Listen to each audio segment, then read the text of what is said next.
दर्शक नमस्कार. खुली चर्चा या कार्यक्रमामध्ये आपणा सर्वांचं स्वागत. खुली चर्चा या कार्यक्रमात आपण एक स्वतंत्र असा एक विषय घेतोय आणि जो गणेशोत्सवाच्या पार्श्वभूमीवर अत्यंत महत्त्वाचा अशा पद्धतीचा असल्यानं त्याविषयीची ही आपण चर्चा करतो आहोत आणि संवाद साधतो आहोत आपण ज्योतिषशास्त्री सौ सायली वकील यांच्याशी. सायली वकील यांचा काही वेगळा परिचय करून देण्याची गरज नाही. ज्योतिषविषयक त्यांचा एक गाढा अभ्यास आणि लोकांना सततचं एक त्यांचं मार्गदर्शन जे केवळ सोलापुरातनं नाही तर राज्यातून म्हणजे महाराष्ट्रातून त्यांचं हे अगदी लोकांशी सातत्यानं त्यांना मार्गदर्शन करण्याचं काम ज्योतिषविषयक ते करत असतात आणि सोलापूरसाठी निश्चितच ही एक भूषणावह अशी बाब की सोलापूरच्या असणारे ज्योतिषशास्त्री जे आहेत तर त्यांचा एक लौकिक आपण पाहतो की महाराष्ट्रामध्ये आहे.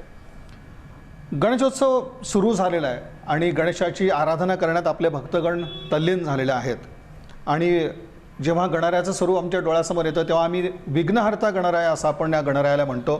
त्याचबरोबर कलेची विद्येची ही देवता आहे. त्याचप्रमाणे अगदी भक्तांच्या हाकेला ओ देणारं हे आमचं दैवत आणि त्यामुळं निश्चितच भक्ती सागरामध्ये आपण पाहतो की गणरायाचं एक जल्लोषात स्वागत होत असतं. त्यानंतर प्रतिष्ठापना तेवढ्याच मंगलमय वातावरणात आणि विधिवतरित्या केली जाते आणि मग शेवटी आपण पाहतो आता सध्या ठीक आहे की कोरोनाचा हा सगळा काळ आहे आणि त्यामुळं तितकंसं त्याचं भव्य स्वरूप नाही आहे. मात्र अगदी जड अंतकरणाने जेव्हा आम्ही गणरायाला निरोप देतो तर तिथपर्यंत हे सगळं आमचं जे काही गणरायाविषयीची जी भावना आहे किंवा जी उपासना आहे त्याचप्रमाणे ज्या पद्धतीनं आम्ही गणरायाचा एक पाहुणचार 10 दिवसात करत असतो सगळी ही वैशिष्ट्यपूर्ण अशा या सगळ्या बाबी आहेत.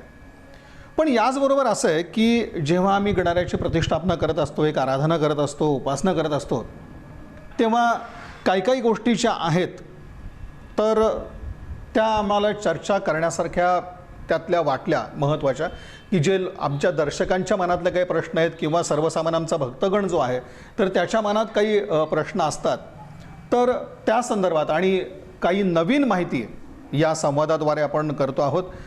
ज्योतिषशास्त्री सौ सायली वकील यांच्याशी संवाद साधताना सर्वप्रथम सायली वकील ते स्वागत आपलं या सगळ्या संवादामध्ये. आणि मूळ अगदी बरेचसे तसे प्रश्न आहेत की जे आम्ही गणरायाच्या प्रतिष्ठापना केल्यानंतर आणि जे आमचा 10 दिवस जो गणेशोत्सव असतो तर त्या अनुषंगाने बरेचसे असे प्रश्न आहेत. पण अगदी महत्त्वाचं असं वाटायला लागतं की आम्ही गणरायाचा जयघोष करत असतो. गणपती बाप्पा मोरया असं आम्ही आमच्या बाप्पानं म्हणत असतो. याचबरोबर आणखीन एक शब्द वापरतो तो म्हणजे मोरया. आता हा जो मोरया शब्द आहे जयघोष करतानाचा तर तो कशा प्रकारे आला आहे किंवा मोरया शब्दाचं महत्त्व कसं आहे. कारण आपण अन्य देवता बघतो जेव्हा आपण अशा ज्या पद्धतीने गणेशोत्सव साजरा करतो आणि इतर दैवतांच्या बाबतीमध्ये असा आपल्याला शब्द दिसून येत नाही पण इथं मात्र मोरया हा जो शब्द येतो तो कशा पद्धतीचा आहे. बरोबर तुम्ही प्रश्न उपस्थित केलात की आपण इतर देवतांचा जेव्हा जयघोष करतो तेव्हा मोरया हा शब्द वापरत नाही परंतु गणपतीच्याच बाबतीत आपण तो का वापरतो तर त्याच्यामागे एक कथा आहे. मोरया गोसावी म्हणून एक महाराष्ट्रातील पुणे जिल्ह्याजवळ चिंचवड गावात राहत होते आणि ते गणपतीचे परम भक्त होते. म्हणजे त्यांची श्रद्धा इतकी निस्सीम होती की दर गणेश चतुर्थीला ते चिंचवडवरनं मोरगावच्या मयुरेश्वराचं दर्शन घ्यायला पायी जात होते. हे अंतर आहे 95 किलोमीटर आणि दरवर्षी त्यांचा हा नेम कधीच चुकला नाही. परंतु जवळजवळ त्यांच्या वयाच्या 117व्या वर्षापर्यंत त्यांनी ही वारी अखंडित केली. पण नंतर मात्र वृद्धत्वामुळे त्यांना होईना आणि एखादी गोष्ट ज्याची आपण वर्षानुवर्षे एवढी सेवा केली आहे ती जर ह्या वर्षी होत नाही कारण आपलं शरीर साथ देत नाही ही गोष्ट मोरया गोसावींना खूपच दुःखी करायला लागली. ते खूप उदास राहायला लागले.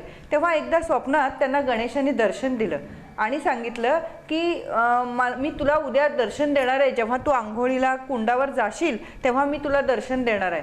मोरया गोसावी उठले सकाळी आणि चिंचवडमधीलच एका कुंडावर आंघोळ करायला गेले. तर आंघोळ करून जेव्हा ते वर आले तेव्हा त्यांच्या हातात गणपतीची एक छोटीशी मूर्ती होती.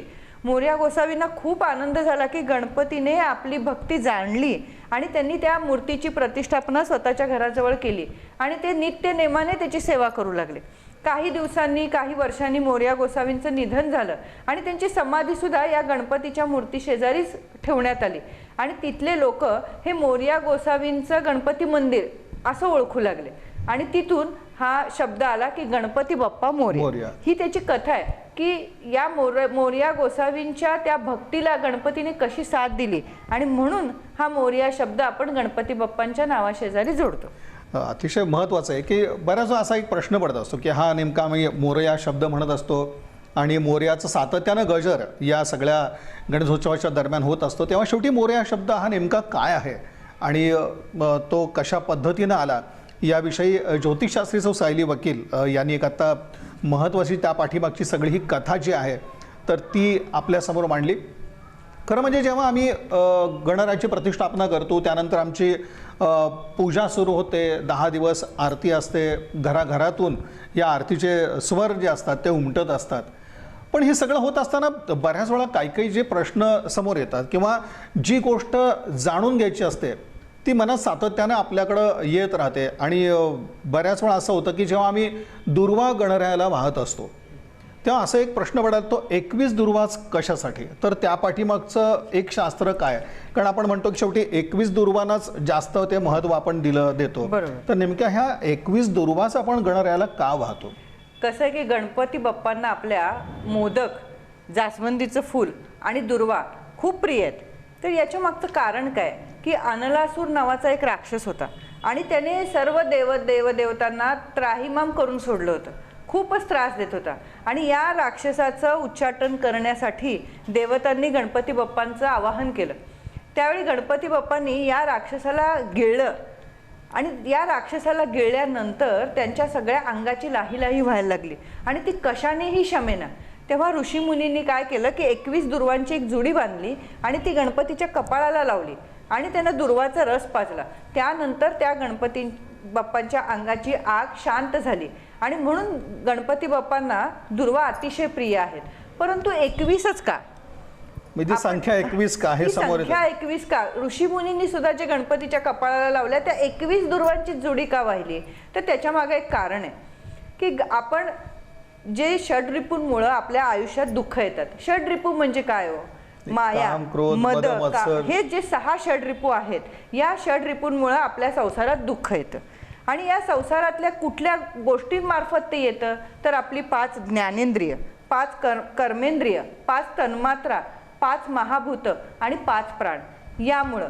आणि यानंतर काय येतं तर अंतःकरण चतुष्ट म्हणजे बुद्धी, चित्त, मन आणि शांती, या 4 गोष्टी आणि त्याच्यानंतर येणारे 3 गुण.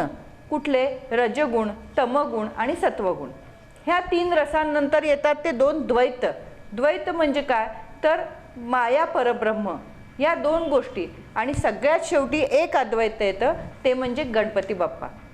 या सगळ्यांची जर आपण बेरीज केली, गणपती बाप्पांचा अद्वैत एक सोडून बाकीच्यांची म्हणजे 6 षड्रिपू, 5 महाप्रपंच, नंतर 3 सत्वगुण, रजगुण आणि 4 अंतःकरण चतुष्ट आणि 2 अद्वैत, या सगळ्यांची बेरीज 20 येते. तर या 20 गोष्टी या आपल्या दुःखाला कारणीभूत ठरत असतात आणि या दुःखातनं जर आपल्याला कुणी दूर करणार असेल तर तो गणपती बाप्पा. म्हणून 21वी दुर्वा. अशा या संख्या 21 दुर्वा मागचं शास्त्र आहे. म्हणून गणपतीला 21 दुर्वा वाहतात की बाबा या 20 गुणांनी जो काही आम्हाला त्रास होतोय त्याचं तू हरण कर, त्या त्रासापासून आम्हाला वाचव. म्हणून गणपती बाप्पाला आपण 21 दुर्वा वाहतो. एकंदरीत हे सगळं 21 दुर्वांचं महत्त्व जे आपण गणरायाला ह्या सगळ्या दुर्वा वाहत असतो आणि दुर्वा वाहताना आपण बघत असतो की आपण एका श्रद्धेने त्या वाहत असतो. पण तेव्हा असं कधी कधी वाटायला लागतं की ही जी संख्या आहे तर ती कशा पद्धतीची आहे आणि 21 दुर्वाच आपण गणरायाला का वाहतो. तर या संदर्भातली ही सगळी माहिती होती. त्याचबरोबर आणखीन एक सालिताई महत्त्वाचा भाग येतो. बऱ्याच वेळा आम्ही पाहतो प्रत्येकांच्या घरामधून गणरायाची एक मूर्ती बसवलेली असते आणि त्यानंतर मग ती मूर्ती गणेशोत्सवानंतर तशी ठेवली जाते आणि पुढचा गणपती जेव्हा बसतो तेव्हा जी मूर्ती घरात नवीन आणली जाते तर ती मूर्ती आणल्यानंतर पहिली मूर्ती विसर्जन करण्याची पद्धत आपण काही घरातून आपल्या समोर येते. बरोबर. या पाठीमागचं काय शास्त्र आहे किंवा असं करावं की करू नये? शास्त्र नेमकं आपल्याला काय सांगतं की कशा पद्धतीचं हे चित्र आहे? कसं आहे, गणपतीची आपण पार्थिव मूर्ती आणतो. ही पार्थिव मूर्ती आणतो, 10 दिवस ती आपण घरात ठेवतो, त्याचा पाहुणचार करतो, पूजा आरती करतो. तर याच्यानंतर ही मूर्ती घरात ठेवायची नाही, ह्याचं विसर्जन हे व्हायलाच हवं. ही मूर्ती घरात ठेवून दुसरी मूर्ती आल्यावर ह्याचं विसर्जन करणं, याला शास्त्रात कुठलाच आधार नाही. पार्थिव गणेशाची प्रतिष्ठापना तुम्ही केली, पूजा अर्चा केली की 10 दिवसानंतर, म्हणजे 1.5 दिवसापासून ते 10 दिवसापर्यंत तुम्ही गणपती कितीही दिवस बसवू शकता. परंतु हे झाल्यानंतर मात्र तुम्ही त्याचं विसर्जन करावं लागतं. शास्त्रात अशी कुठलाही आधार नाही आहे की ती गणपती मूर्ती ठेवून दुसरी आल्याशिवाय ही विसर्जन करू नये. पण एक कोणत्या परिस्थितीमध्ये अशी ठेवली जाते किंवा नेमकी काय समज या पाठीमागचा आहे की ही गणेश मूर्ती घरातच ठेवली जाते आणि मग नवीन मूर्ती आल्याशिवाय त्याचं विसर्जन करायचं नाही, असं जे चालतं ते नेमकं काय? नाही, कसं होतं माहितीये का की हे पूर्वापार, म्हणजे आता माझ्या आजीने ठेवलं, पणजीने ठेवलं म्हणून मी ठेवलं. त्या आजी पणजीने कोणत्या कारणासाठी ठेवलं हे यांना माहीत नसतं. ॲक्च्युली कसं आहे की हा काही कुलाचार नाही आहे किंवा नित्यनेम नाही आहे, पण हे वार्षिक महोत्सव आहे थोडक्यात, की हा आपण आपल्या मर्जीने करत असतो. हे नैमित्तिक एक व्रत आहे. पण याच्यात तुमच्या त्यांना असं वाटतं की बाबा माझ्या पणजीने, तर काही अशी पण समज आहेत की गरोदर स्त्री घरात असेल तर गणपती विसर्जन करू नये. परंतु यालाही शास्त्रात तसा काही आधार नाहीये. पण असं काही घडलं असेल म्हणून त्यांच्या पूर्वापार पिढीने असं काही ठेवलं असेल तर हे पुढचे लोक फक्त पुढं ते चालवतात, पण त्याच्या मागचं कारण जाणून घेण्याचा कोणी प्रयत्न करत नाही. तर अशी जर आपण गणपतीची मूर्ती ठेवली तर आपल्याला त्याचं सगळं पूजा अर्चा, नैवेद्य, आरती हे सलग वर्षभर होतं का? त्याला शिवता शिवत नाही व्हायला पाहिजे, त्याला पावित्र्य पाहिजे, हे सगळं आपल्याकडून होतं का? आणि पार्थिव गणपती आपण एकदा बसवलो, प्रतिष्ठापना केलो, त्याची पूजा अर्चा केलो की ते विसर्जन होणं महत्त्वाचं आहे. ते घरात ठेवून घेणं चुकीचं आहे. परंतु कसं आहे की काहींच्या घरात ही परंपरा आहे आणि कावळा बसायला आणि फांदी तुटायला गाठ पडली की बाबा त्यांनी आपलं ऐकून तो विसर्जन केला आणि त्यावेळेला एखादी काहीतरी वाईट घटना घडली. आता हे शास्त्राशी संबंधित नाही की एखादी वाईट घटना घडली की त्याचा संबंध हा नेमका या गणपतीशी जोडला जातो की आम्ही इतके वर्ष परंपरा चालत आली आणि आम्ही ते मोडली आणि विसर्जन केलं म्हणूनच असं घडलं. म्हणजे हे असा एक समज त्या पाठीमागे दिसून समज आहे फक्त, हा, बाकी याला काही आधार नाहीये. असेल ते आणखीन एक महत्त्वाचा भाग येतो. शेवटी आपण म्हणतो की देव हा भक्तीचा भुकेला आहे आणि शेवटी तुमचा भाव असला पाहिजे, श्रद्धा असली पाहिजे. पण असं असताना गणेशोत्सवाच्या बाबतीत किंवा घरी आपण जेव्हा गणपती बसवतो, एक बऱ्याच जणांकडे असं होतं की 1.5 दिवसाचा गणपती असतो, पण एक घरातल्यांचा अन्य व्यक्तींचा आग्रह किंवा एक आपण असं म्हणून चालू की एक मुलांची इच्छा किंवा ह्या सगळ्या गोष्टीमुळं असं एक विचार घरामध्ये समोर यायला लागतो की नाही, आजपर्यंत आपण 1.5 दिवसाचा गणपती बसवला तर तो आपण 5 दिवसांचा बसवावा किंवा तो 10 दिवसांचा बसवावा. पूर्ण गणेशोत्सव काळामध्ये आपल्या घरी गणेशाची मूर्ती असावी. तर यामध्ये काही बदल करता येतो का की 1.5 दिवस आमच्या घरी आज आहे, पण आज आम्हाला असं वाटतं की नाही 5 दिवस आमच्याकडे गणपती असायला हवा किंवा 10 दिवस तो आम्हाला ठेवायचा आहे, तर असं आपल्याला बदल त्यामध्ये करता येतो? नक्कीच करता येतो. कारण कसं आहे की तुमची गणपतीची भक्ती आहे आणि तुम्हाला जर वाटलं नेहमी वाढतं ठेवावं, म्हणजे आज तुम्ही दरवर्षी 1.5 दिवसाचा बसवता, तुम्ही 5 दिवसाचा बसवू शकता, वाढ करू शकता, 10 दिवसाचा बसवू शकता. इथं कुठलाही शास्त्राने कुठलीही तुम्हाला बंदी घातलेली नाहीये. शास्त्र तुम्हाला या गोष्टीला संमती देतच आहे की तुम्ही हा गणपती तुम्हाला जर वाढीव प्रमाणात बसवायचा असेल की 5च्या ऐवजी 7 दिवस बसवायचा आहे किंवा 7च्या ऐवजी 10 दिवस बसवायचा आहे तर तुम्ही निश्चितच बसवू शकता. आणि याचबरोबर एक असं दिसतं आपल्याला की गणपती आपला आनंद चतुर्थीला एकंदरीत विसर्जन होत असतं, तर विसर्जनाच्या वेळेला एक आपण पाहतो साधारणपणे की मंगळवारी विसर्जन करावं की करू नये असा देखील एक मुद्दा आपल्याकडे येतो. बरोबर, की मंगळवार येतो, ज्या ठिकाणी गणपती समजा 5 दिवसांचा असेल तर अशा जर मंगळवार आला तर त्या दिवशी विसर्जन करत नाहीत. तर ही एक पद्धत कशा पद्धतीची नाही? कसं आहे माहितीये का की मंगळवारी विसर्जन करायचं नाही असं काही आहे का त्यामध्ये? नाही, असं अजिबात काही नाही. तुमच्या घरात जर 5 दिवसाचा गणपती असेल आणि यावर्षी समजा 5व्या दिवशी मंगळवार येत असेल तर बरेच लोक असं म्हणतात की गणपतीचा वार मंगळवार आहे आणि मग मंगळवारी गणपतीला पाठवायचं कसं, विसर्जन कसं करायचं, म्हणून लोक मागं पुढं करतात. परंतु त्याला काही आधार नाहीये. 5 दिवसाचा तुमचा गणपती आहे आणि त्या दिवशी मंगळवार आला, 7 दिवसाचा गणपती आहे, अनंत चतुर्दशी जर मंगळवारी आली तर तुम्हाला विसर्जन करावंच लागणार आहे. तर मंगळवारसाठी अडून बसण्याचं तर काहीच कारण नाही. याजोर एक असं होतं की आपण मूर्ती खरेदी करतो, प्रत्येकाचं एक असं असतं की सुंदर आणि सुबक मूर्ती ती असलीच पाहिजे. बरोबर आहे. आणि त्यामुळे आपण एक बारकाईनं ती गणेश मूर्ती आपण पाहून घेत असतो. हो. आणि ही मूर्ती घेत असताना उजव्या सोंडेचा गणपती असावा असा एक प्रत्येकाचा आग्रह असतो. त्याचप्रमाणे कधी कधी डाव्या सोंडेचा जो गणपती आहे त्यासाठी आग्रह धरला जातो. हो. या दोन्ही पाठीमागची कारणं कोणती आहेत आणि उजव्या सोंडेचा असेल तर त्याचे एक लाभ काय असतात, किंवा अगदी डाव्या सोंड्याचा आम्ही गणपती आणला तर त्याचा प्रभाव कशा पद्धतीचा असतो? कसं आहे माहितीये का की आपण बरेच लोकांचा असा समज आहे की उजव्या सोंडेचा गणपती हा कडक आणि डाव्या सोंडेचा गणपती हा सौम्य. तर याला शास्त्रात काहीच आधार नाही. वक्रतुंड महाकाय म्हणजे त्यांची सोंडच वाकडी आहे आणि ती उजवीकडे वळवावी का डावीकडे वळवावी हा बाप्पांचा प्रश्न आहे. तिथं सौम्य आणि कडक ही भाषाच नाही आहे.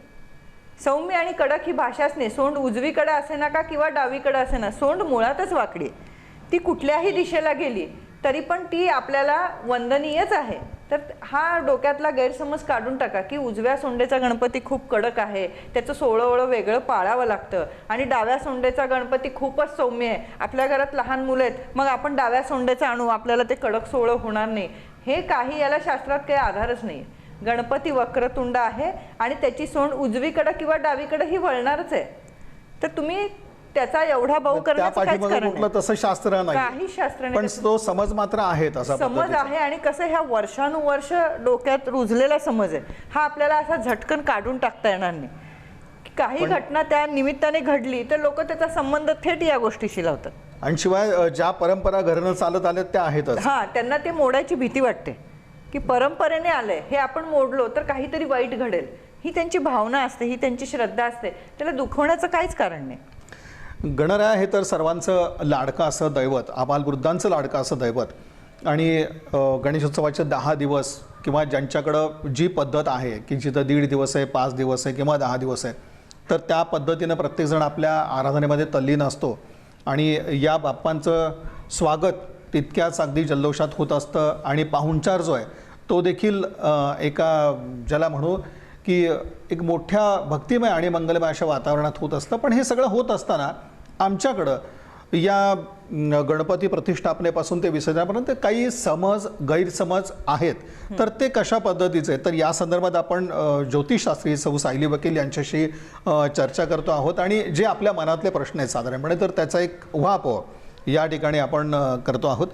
चालते, आपण काही हे सगळे प्रश्न पाहिले. आणि आणखीन एक विषय असा येतो की गणेश चतुर्थीला चंद्राला पाहू नये किंवा चंद्राकडे पाहू नये असं एक म्हणलं जातं. बरोबर. तर ते एक काय आहे?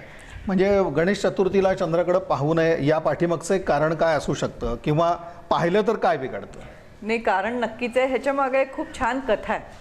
एकदा गणपती बाप्पा त्यांच्या लाडक्या वाहन म्हणजे मूषकावर स्वार होऊन फिरायला निघालेले असतात आणि आकाशातला चंद्र या दोघांकडे बघत असतो. कारण तसं बघायला गेलं तर ही विजोड जोडी आहे. उंदीर एवढासा, गणपती एवढा गले लट्ट, त्यामुळे चंद्राला हसू येतं. आणि तेवढ्यात काय होतं की मूषकाचा पाय घसरतो, तो स्वतः पडतो आणि त्याच्यावर बसलेले आपले गणपती बाप्पा सुद्धा पडतात. मग मात्र चंद्राला हसूच आवरत नाही. तो इतका जोरजोरात हसायला लागतो पडल्यावर की गणपती बाप्पांना प्रचंड संताप येतो आणि ते चंद्राला शाप देतात की आजपासून तुझं तोंड कुणीही बघणार नाही, आणि जो कोणी तुझं तोंड बघेल त्याच्यावर चोरीचा आळ येईल किंवा त्याचं काहीतरी नुकसान होईल. चंदामामाला आत्ता खरं तर या प्रसंगाचं गांभीर्य कळलं. तो घाबरला आणि तो गणपती बाप्पांच्या पाया पडायला लागला की माझं चुकलं, मी आता पुन्हा असं करणार नाही, तुम्ही माझ्यावर दया करा, मला असा मोठा नियम लावू नकात, लोकांनी जर माझ्याकडे बघितलं नाही तर मी कसा जगू, तर तुम्ही असा नियम लावू नकात. मग गणपती बाप्पा आपले कसे आहेत की ते खूप सौम्य आहेत. ते लगेच शांत झाले आणि ते म्हणले की आता मला दिलेली शापवाणी तर परत घेता येत नाही, तर मी तुला एक उशाप देतो की जर गणेश चतुर्थी दिवशी तुझं तोंड कुणीही पाहू नये. जो कोणी या गणेश चतुर्थी दिवशी तुझं तोंड पाहिल त्याच्यावर असा आळ येऊ शकतो किंवा त्याचं काहीतरी नुकसान होऊ शकतं, चोरी होऊ शकते. परंतु मी तुला उशाप एक असा देतो की संकष्टी चतुर्थीला अनेक माझे भक्तगण माझं व्रत करतात, माझी उपासना करतात. तर या भक्तांची ही उपासना तेव्हाच पूर्ण होईल जेव्हा ते तुझं दर्शन घेऊन उपवास सोडतील. म्हणजे आपण बघा संकष्टी चतुर्थी जेव्हा बघतो तेव्हा चंद्रोदय बघतो विशेष प्रकारे की चंद्रोदयानंतरच चंद्राची पूजा करून गणपतीची पूजा आरती करून मग आपण नैवेद्य करून मग आपण उपास सोडतो. तर आणि इथे तर म्हणतात की गणेश चतुर्थीला आपण चंद्रच पाहायचा नाही. चंद्रच पाहायचा नाही. तर हा उशाप दिलेला आहे गणपतीने त्याला, की चंद्र जो नाराज झाला, दुःखी झाला, तर त्याला हा गणपती बाप्पाने दिलेला उशाप आहे की आज गणेश चतुर्थीला तर मी दिलेली शापवाणी तर मला परत घेता येत नाही, परंतु संकष्टी चतुर्थीला मात्र तुझं दर्शन घेतल्याशिवाय माझे भक्तगण त्यांचा उपास सोडणार नाहीत.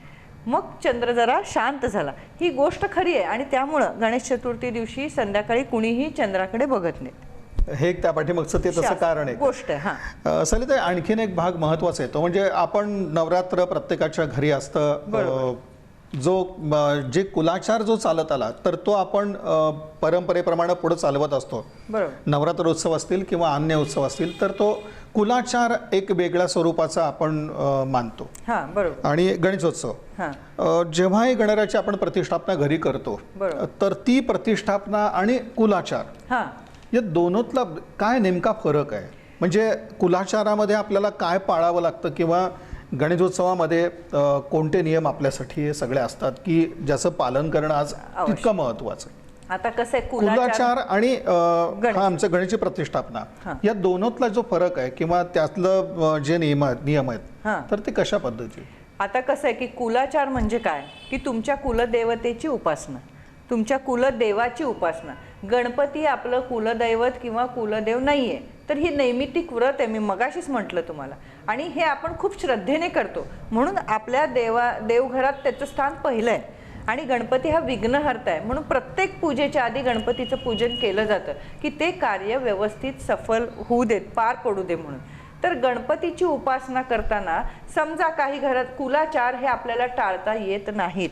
समजा दोन भाऊ वेगळे वेगळे राहत आहेत, वडील हयात आहेत किंवा नाही आहेत, तर प्रत्येकाने हे त्याच्या घरात हे कुलाचार केलेच पाहिजेत.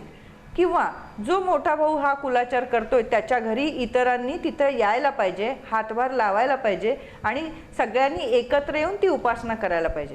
गणपतीच्या बाबतीत कुलाचार म्हणता येत नाही, मी मगाशी म्हणल्याप्रमाणे ते नैमित्तिक व्रत आहे आणि व्रत सुद्धा आपण तेवढ्या श्रद्धेने करतो. परंतु कुलाचार हा पूर्ण वेगळा भाग आहे. इथं तुम्हाला काही ऑप्शनच नाही, म्हणजे हे तुम्ही करायलाच पाहिजे. परडी भरायची तर हे तुम्हाला केलंच पाहिजे. काही अडचणी आल्या तरी त्यातनं काहीतरी मार्ग काढून हे कार्य तुम्हाला पार पाडावं लागतं. कारण ते कुलदैवत किंवा कुलदेवी म्हणजे तुमचे आई वडील असतात, तुमच्या कुळाचे मुख्य असतात आणि त्यांची उपासना ही तुमच्या हातनं चुकता कामा नये. कारण त्यांचा आशीर्वादाचा हात जोपर्यंत तुमच्या डोक्यावर आहे तोपर्यंत अनेक संकटांना झुंजण्याचं बळ तुमच्या हातात येतं. आपल्या आई वडिलांची सावली आपल्यावर असली तर बाहेरच्या कुठल्याही संकटाच्या उन्हाची पर्वा करण्याची आपल्याला गरजच नाही. ते आपल्याला प्रत्येक अडचणीतून मार्ग दाखवतात. त्याला म्हणतात कुलाचार. आणि नैमित्तिक व्रत म्हणजे आपण दरवर्षी नेमाने करतो ते व्रत.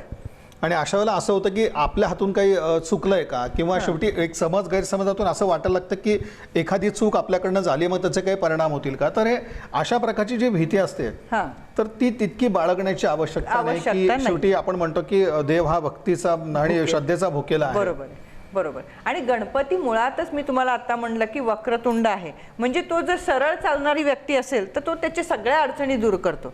परंतु जे वक्र वाणीने बोलतात, वक्र चालीने चालतात, म्हणजे वाकडा विचार करतात, वाकडं बोलतात, लोकांना दुखवतात, त्यांना वठणीवर आणल्याशिवाय गणपती महाराज गप्प बसत नाहीत.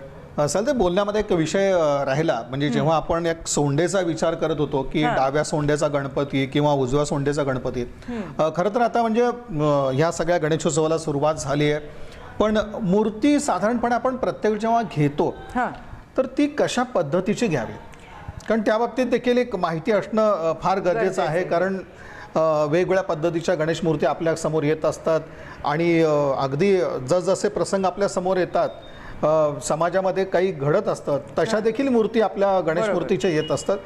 तर नेमकी आपण जेव्हा गणेशाची मूर्ती घेतो प्रतिष्ठापनेसाठी तर ती कशा पद्धतीची असावी?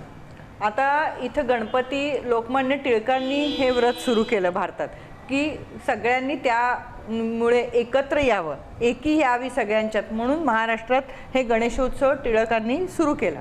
तर याचे दोन प्रकार आहेत. एक आपण जे मंडपात बसवतो तो आणि एक आपण घरात बसवतो तो. तर जेव्हा आपण घरात मूर्ती आणतो तेव्हा ती शांत, समाधानी आणि हसरी मूर्ती असावी. आपण गणपतीने आता अनलासूर राक्षसाला गिळलं हा देखावा हा मंडपात छान वाटतो, म्हणजे सार्वजनिक गणेशोत्सव मंडळात हे देखावे चांगलं वाटतं, परंतु घरात असा देखावा असलेला गणपती बसवायचा नाही. कारण घर तुमचं, हे तुमच्या घरात ही शांतता राहिली पाहिजे, समाधान राहिलं पाहिजे आणि गणपती बाप्पाच्या हसऱ्या मूर्तीचं तसं अधिष्ठान आपल्या घरात असलं पाहिजे. म्हणून मूर्ती बघताना विश्राम अवस्थेतल्या गणपतीची मूर्ती घ्यावी, जी हसरी आहे, प्रसन्न आहे. काही लोक शंकर पार्वतीच्या मांडीवर बसलेला गणपती घेतात. आता या बाबतीत एक अडचण काय आहे की शंकर पार्वती हे लिंगाच्या स्वरूपात आहेत आणि आपण गणपतीची मूर्ती घरात आणतो तेव्हा गणेशाला जेव्हा आवाहन करतो तेव्हा त्या मूर्तींना आवाहन करू शकत नाही, आपण फक्त गणेशाला आवाहन करतो. मग हे आवाहन अर्धवट राहिलं, ही प्रतिष्ठापना अर्धवट राहिली. म्हणून अशा प्रकारची मूर्ती आपण न आणलेली बरी. आपण आणताना ही विश्राम अवस्थेतली, लोडाला टेकून बसलेली, सिंहासनावर बसलेली, हसरी मुद्रा असलेली गणपतीची मूर्ती घरात आणली तर घरात हा आनंद आणि ही प्रसन्नता कायम राहते. म्हणजे घरामधली मूर्ती ही अशाच पद्धतीची साधारण असावी आणि सार्वजनिक गणेशोत्सव मंडळातून मग जे देखावे असतील ते त्या पद्धतीने ते असतील. हा, बरोबर. आणि याचबरोबर एक आणखीन सगळ्यात अगदी महत्त्वाचा भाग येतो, म्हणजे बऱ्याच बाबतीमध्ये असं वाटायला लागतं की आपल्या हातनं काही चूक होते का, किंवा शेवटी गणेश मूर्ती बसवताना काही गोष्टी घडत असतात आणि त्यावरून आणि आपण म्हटल्याप्रमाणे एखादी गोष्ट घडायला आणि त्या बाबतीत दुसरी एक घटना घडायला गाठ पडते आणि असं वाटायला लागतं की हातून चूक घडली म्हणून असं काहीतरी आपल्या घरात घडलं. बरोबर. सगळ्यात महत्त्वाचा एक भाग येतो, म्हणजे आता आपण शेवटी हा शास्त्राशी निगडीत एक भाग आला, पण मूर्ती बसवतोय अशा वेळी आणताना कदाचित थोडी काही कुठं त्याला धक्का लागला असेल किंवा घरामध्ये काही धक्का लागला, बरोबर, तर आपण जो समज करून घेतो किंवा जे मनात भावना यायला लागतात आणि आपण म्हटल्याप्रमाणे एखादी घटना घडली तर त्याच्याशी आपण त्याचा संबंध जोडत असतो. बरोबर. असं काही शास्त्र आहे का, काय होतं? कसं आहे माहिती आहे का की जेव्हा तुम्ही गणपतीची मूर्ती आणता तेव्हा आणताना समजा ती थोडीशी भग्न झाली तर लगेच दुसरी मूर्ती बदलून आणून तुम्ही त्याची प्रतिष्ठापना करू शकता. परंतु जर एकदा प्रतिष्ठापना मूर्तीची झाली, प्राण प्रतिष्ठा झाली आणि त्यानंतर समजा मूर्तीला काही धक्का लागला किंवा तिच्या सोंडेचा तुकडा उडाला किंवा काही असं अभद्र काही झालं तर ती मूर्ती विसर्जन करावी आणि दुसरी आणू नये. कारण प्रतिष्ठापना ही एकदाच होते.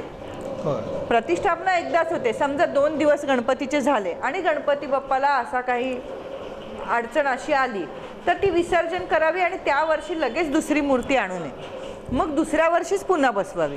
काही लोकांचे तर असंही आहे की भाद्रपद शुक्ल चतुर्थीला गणपती बसवायचा असं ठरलेलं असतं, तर त्यावेळेला काही कारणाने झालं नाही, म्हणजे घरात काहीतरी अशौच असेल, सूतक असेल ज्यामुळं बसवलं नाही, तर बरेच लोक काय करतात, विनायकी चतुर्थीला पुन्हा गणेशाची प्रतिष्ठापना करतात.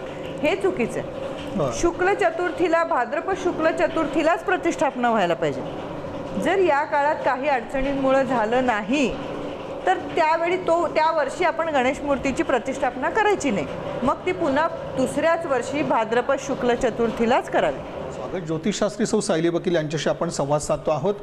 गणरायाची प्रतिष्ठापना केल्यानंतर 10 दिवस आपण जेव्हा गणेशोत्सव साजरा करत असतो तर त्या अनुषंगानं जे काही आपल्या मनामध्ये प्रश्न किंवा ज्या आमच्या रूढी परंपरा आहेत तर त्यावरून जे काही गैरसमज आहेत, समज आहेत, याविषयीचा एक उहापोह आणि नेमकं या पाठीमागचं शास्त्र काय या संदर्भात आपण सौ सायली वकील यांच्याशी ही सगळी सविस्तर अशी चर्चा करतो आहोत.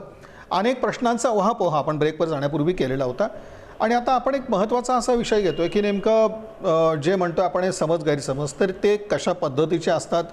तर त्या बाबतीमध्ये आपण पाहिलं की साधारणपणे मूर्ती आपण बसवत असतो, अशा वेळेला काही धक्का लागला केला तर असं काही अप्रिय काही घडत असतं का, तर तसा कुठलाच तसा संबंध नाही आहे, अशा प्रकारचं म्हणणं ज्योतिषशास्त्री सौ सायली वकील यांनी मांडलं. आणखीन एक महत्त्वाचा भाग येतो, म्हणजे दुर्दैवानं अशा वेळेला काही घटना अशा घडतात की एक तर आम्ही गणरायाची प्रतिष्ठापना करण्याच्या आधी कुणाला काही सूतक लागलेलं असतं, कोणी त्या घरातली व्यक्ती गेलेली असते, तर दुसऱ्या बाजूला गणरायाच्या प्रतिष्ठापनेनंतर असं काहीतरी घडलेलं असतं. तर या वेळेला मग शेवटी नेमकं करायचं काय, किंवा हे सूतक ज्या वेळेला असेल ते कशा पद्धतीचं असतं? आता समजा तुम्ही प्रतिष्ठापना करायच्या आधीच सूतक आहे, 14 दिवस पूर्ण झालेले नाहीयेत, म्हणजे हा पण एक शेवटी समज गैरसमज हे देखील आहेत, त्यामुळे हा प्रश्न आपण इथं मुद्दाम उपस्थित केलाय. 14 दिवस समजा भाद्रपद शुक्ल चतुर्थीपर्यंत तुमच्या घरात असं काही घडलंय आणि ज्याचे 14 दिवस पूर्ण झालेले नाहीत तर त्या वर्षी तुम्ही मूर्तीची प्रतिष्ठापना घरात करायची नाही. पण समजा 14 दिवस पूर्ण झालेले आहेत आणि मग गणरायाचं आगमन होतंय आणि तुम्ही प्रतिष्ठापना करताय. काही वेळेला असंही होतं की तुम्ही प्रतिष्ठापना केली, गणपती बसवला आणि मग घरात अचानक अशी काहीतरी घटना घडली, तर काय करायचं? तर कुणाला तरी दुसऱ्यांना बोलवून त्या गणपतीची आरती करून त्याचं लगेच विसर्जन करायचं. मग तो कुठलाही दिवस असेल 10 दिवसात कुठलाही दिवस. मग अशा वेळेला जर काही कमी जास्त दिवस झाले तर चालतं, इतर वेळेला नाही चालत. पण अशा वेळेला जर काही झालं, कारण गणपती तशा अशुभ वातावरणात ठेवू नये ना. तुम्हाला सुतक आलंय, तुमच्या घरात अशुभाचं सावट आहे, अशा ठिकाणी गणपती ठेवून चालणार नाही. त्याला शिवता शिवत चालत नाही, किंवा त्याचं नैवेद्य आरती हे रोजचं जे नैमित्तिक आहे हे तुमच्याकडनं होणार नाहीये. मग त्यावेळेला कुणाला तरी बोलवून, पुजाऱ्याला किंवा गुरुजींना बोलवून त्यांची पूजा आरती करून तो गणपती विसर्जन करायला लावायचा. मग तो दुसरा दिवस असेल, तिसरा दिवस असेल किंवा 5वा दिवस असेल, तर त्या क्षणी हा निर्णय घेऊन हे काम पूर्ण करायला पाहिजे. आणखीन काही शास्त्र आपल्याला ह्याचे सांगता येतील? गणेश जेव्हा आम्ही प्रतिष्ठापना करतो आणि त्यानंतर गणेशोत्सव साजरा होतो, तर नेमकं यातली आणखीन काही शास्त्र आपल्याला सांगता येतील की ज्या पद्धतीने आपण बघतो की एकीकडे आपण भग्न गणेश मूर्तींच्या बाबतीत जर काही तसं काही असेल तर त्या आपण ती एक परिस्थिती पाहिली, आणि दुसरीकडे समजा एक कुठेतरी दुःखद एखादी घटना असेल तर त्या बाबतीतलं देखील एक उदाहरण पाहिलं. बरोबर. की गणेश प्रतिष्ठापनेनंतर जर असं काही घडलं असेल तर त्यावेळेला मात्र लगेच ते विसर्जन करणं हा भाग झाला. यावर आणखीन एक असं होतं की एखादी व्यक्ती निवर्तल्यानंतर अगदी ते पहिलंच वर्ष असतं, अशा वेळेला मग शेवटी गणरायाची प्रतिष्ठापना ती करावी का करू नये, ती शेवटी एक श्रद्धेचा पण त्यामध्ये भाग येतो, किंवा दुसऱ्या बाजूला असं एक भावनिक वातावरण देखील असतं, तर त्यावेळेला काय काळजी घ्यावी? कसं आहे माहिती आहे का, की आता एखादी व्यक्ती आपल्या घरातली निर्वतली, 14 दिवस पूर्ण झालेत, तर 14 दिवस पूर्ण झाले, आपलं सूतक संपलं. तरी सूतक कशाने संपतं? आपण देवाची पूजा करतो, याचाच अर्थ आपलं सूतक संपलेलं आहे, आपण देवाची पूजा करू शकतो.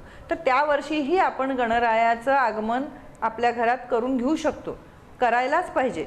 म्हणजे कसं होतं की तुमचं घरात थोडी जी कालवा झालेली असते, तुमच्या घरात जो त्रास असतो तो हा विघ्नहर्ता दूर करतो. ह्याच्या आगमनाने तुमच्या घरात शांतता, प्रसन्नता, समाधान येतं. त्यामुळे जर 14 दिवसाच्या आत आलं तर तुम्ही त्यांना आणायचं नाही, परंतु 14 दिवसानंतर तुम्ही त्यांचं आगमन आपल्या घरात त्यांना आणावं, प्रतिष्ठापना करावी. खूप मोठ्या प्रमाणात नाही, परंतु छोट्या प्रमाणात का होईना हा नियम पाळावा, म्हणजे ह्याच्याने घरात शांतता आणि समाधान राहतं. त्यामुळे आणखीन एक महत्त्वाचा एक आता प्रश्न असा वाटला अनुषंगाने, 2 भावंड असतात, ती कधी एकत्र असतात आणि काही कारणाने मग कुणाच्या नोकरी निमित्तानं किंवा अन्य कारणानं ती घरं वेगवेगळ्या शहरात होतात किंवा काही कारणाने वेगळं होतात. अशा दोन्ही ठिकाणी तो गणपती बसवला तर त्यामध्ये काही अडचणी तशा येतात का? शेवटी म्हणजे आपण प्रत्येक वेळेला असं होतं की नाही घर एकच, मग तो मोठ्या भावाकडे गणपती असेल, लहान भावाकडे असेल, अशाला दोन्हीकडे जरी बसवला तर काही त्यामध्ये काही अडचण येतात? नाही, अजिबात नाही. जर तुमची घरं वेगळी असतील, तुमचं स्वयंपाकघर वेगळं असेल, लक्षात घ्या, स्वयंपाकघर वेगळं असेल, एकाच गावात सुद्धा 2 भाऊ वेगळे राहतात, दोघं भाऊ वर आणि खाली, म्हणजे वरच्या मजल्यावर एक भाऊ राहतो आणि खालच्या मजल्यावर एक भाऊ राहतो, असं सुद्धा होऊ शकतं. तर त्यांनी वेगळे वेगळे गणपती बसवायला पाहिजेत. जर तुमचं अन्न वेगळं शिजतंय तर तुमच्या घरात बाकीचे सगळे गोष्टी पण व्हायलाच पाहिजेत, आणि त्या वेगळ्या, पितरांचं श्राद्ध असो, कुलाचार असो, गणपती बसवणं असो, हे व्हायलाच पाहिजे. नाही समजा तुमच्या घरात ते तुम्हाला बसवणं शक्य नाही, तर तुमच्या घरातल्या ज्या भावाकडे ते बसतं तिथं तुम्ही आवर्जून उपस्थित राहायला पाहिजे. कारण शेवटी बऱ्याच असं होतं की नाही ते मग त्या घरी आहे असं म्हणून आपण तिथं जात असतो किंवा दर्शन घेणं आलं, तसंही करू शकता. म्हणजे मी तुम्हाला आता तेच म्हणलं की जर आपण 2-3 भावंड आहोत आणि त्यातल्या एका भावाकडे गणपती बसतोय, कुलाचार होत आहेत, पितरांचं श्राद्ध पण तिथं मात्र एकत्र आलं पाहिजे, अगदी आवर्जून आलं पाहिजे एकत्र, आणि तिथं हातभार लावायला पाहिजे, तिथं तुमची उपस्थिती पाहिजे. जर तुम्ही वेगळं बसवू शकत नसाल की घर लहान आहे, मुलं लहान आहेत आणि ज्याच्यामुळे हे सगळं व्यवस्थित होणार नाही, तर जिथं हे होतं, ज्या भावाकडे होतं, तिथं तुम्ही आवर्जून उपस्थिती लावलीच पाहिजे. आणि वेगवेगळ्या शहरात जर असेल तर तिथं मात्र अगदी गणपती प्रत्येकानं तो बसवलाच पाहिजे. सगळे विधी व्यवहार सगळं केलं पाहिजे, पितरांचं श्राद्ध केलं पाहिजे, कुलाचार केला पाहिजे. हा वेगळा, जर तुम्ही वेगळं राहता आणि तुम्ही इथं उपस्थिती दाखवू शकत नाहीये तर ते तुम्ही तुमच्या घरात केलंच पाहिजे. सर सगळ्यात महत्त्वाचा आणखीन एक भाग येतो म्हणजे गणरायाची आम्ही आरती करत असतो. अगदी भक्तिमय आणि मंगलमयाच्या वातावरणात ही आरती होत असते आणि आरती झाला तर सगळ्यात त्यातला एक महत्त्वाचा भाग असतो तो म्हणजे मंत्र पुष्पांजलीचा. आणि आपण असं म्हणत असतो की मंत्र पुष्पांजलीनं आम्ही तर सगळ्या देवतांना एक आव्हान करत असतो आणि मोठी ताकद किंवा एक मोठं सामर्थ्य या मंत्र पुष्पांजलीमध्ये असतं. तर हे मंत्र पुष्पांजलीचे जे महत्त्व आहे ते कशा पद्धतीचं कसं आणि त्यातनं ज्या अपेक्षा आपल्या ज्या असतात त्या कशा पद्धतीने पूर्ण होतात. मंत्र पुष्पांजली म्हणजे काय? पुष्पांजली म्हणजे फुलं आणि अंजली म्हणजे आपल्या हातातनं फुलं घेऊन आपण ती त्या गणरायाला वाहतो, त्याला म्हणतात मंत्र पुष्पांजली. तर मंत्र पुष्पांजली वाहताना आपण आपल्या घरातल्या देवाला काय सांगतो गणपती बाप्पाला की बाबा या घरावर जे काही संकट येते, जे काही अडचणी येत आहेत प्रत्येकाच्या प्रगतीत कामात, त्या सगळ्या अडचणी तू दूर कर. मी तर पुढे जाऊन म्हणेन की मंडळात जे गणपती बसवले जातात तिथेही मंत्र पुष्पांजली वाहिली जाते. आज आपण गणरायाला आपल्या देशावर एवढं मोठं कोरोनाचं संकट आहे, अनेकांचं काम बंद पडलंय, अनेकांना खाण्यापिण्याचे वांदे आहेत, लोक या सगळ्या त्रासाला कंटाळून जीव देत आहेत. तर आपण आज मंत्र पुष्पांजली वाहताना फक्त आपल्या घरापुरतं न बघता आपण गणपतीला गणरायाला आपल्या देशासाठी साकडं घालू की आमच्या देशावर जे हे संकट आलं आहे, आमच्या देशातल्या इतर बांधवांना आज जो काही त्रास होतोय, सामान्य जनता यातून जी होरपळली जाते, या सगळ्यांचं तू विघ्नहरण कर, या सगळ्यांना शांतता सुख लाभू दे. आमच्या घरात तर शांतता लाभू देस, परंतु आमच्या देशात सुद्धा हे सगळं संकट दूर होऊन आमच्या देशाचे व्यवहार पूर्वीसारखे होऊ देत, आमच्या देशाची आमच्या देशबांधवांची चांगली प्रगती होऊ देत, अशी मंत्रपुष्पांजली आपण व्हावी एवढीच माझी इच्छा. नक्कीच म्हणजे विघ्नहर्ता गणराया जे आपलं आता कोरोनाचं सगळं संकट आहे तर त्यातून निश्चितच आपण विघ्नहर्ता गणरायाच्या कृपेनं यातून बाहेर पडू अशीच प्रत्येक भक्ताच्या मनात ही भावना आहे. निश्चित आपण या सगळ्या परिस्थितीतून बाहेर पडू. मात्र गणेशोत्सवाच्या दरम्यान साधारणपणे जेव्हा आम्ही प्रतिष्ठापना करत असतो आणि ते विसर्जनापर्यंत जे काही साधारण समज आणि गैरसमज आमच्या मनामध्ये येत असतात तर त्याविषयीचा एक उहापोह देखील या दरम्यान करणं महत्त्वाचं होतं. कारण शेवटी एक परंपरा किंवा ज्याला आपण म्हणू की पूर्वापार ज्या गोष्टी चालत आल्यात त्या आम्ही पुढं नेत असतो, पण नेमकं आमचं शास्त्र या बाबतीत काय सांगतं किंवा खरी परिस्थिती यातली काय आहे. अगदी दुर्वा 21च का वाहतात इथपासून त्या अगदी मंगळवाराला तर आम्ही विसर्जन करावं का, आणि त्याचबरोबर ज्या काही अडचणी समजा काही आल्या गणेशोत्सवाच्या दरम्यान तर त्यावेळेला मग प्रत्येकानं कोणत्या पद्धतीनं हे जे गणेशोत्सव आहे तो पुढं पार पाडावा या संदर्भात जे आपल्या मनातले साधारणपणे प्रश्न होते तर ते आज इथं घेऊन आपण खुली चर्चा या कार्यक्रमाच्या माध्यमातून सौ सायली जोशी ज्या ज्योतिषशास्त्री त्यांना आपण निमंत्रित केलं होतं आणि या प्रश्नांचा एक उहापोह आपण या ठिकाणी केला. शेवटी एक आपण त्यामध्ये महत्त्वाचा भाग सायली वकिलांनी सांगितला की देव शेवटी हा भक्तीचा आणि श्रद्धेचा भुकेला आहे, पण हे सगळं करत असताना सुद्धा जर काही गैरसमज मनात असतील तर ते देखील काढून टाकणं महत्त्वाचं आहे.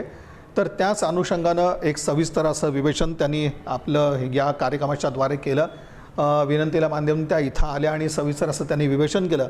याबद्दल इन सोलापूर न्यूज चॅनलच्या वतीनं मी त्यांचे मनपूर्वक असे आभार मानतो. धन्यवाद.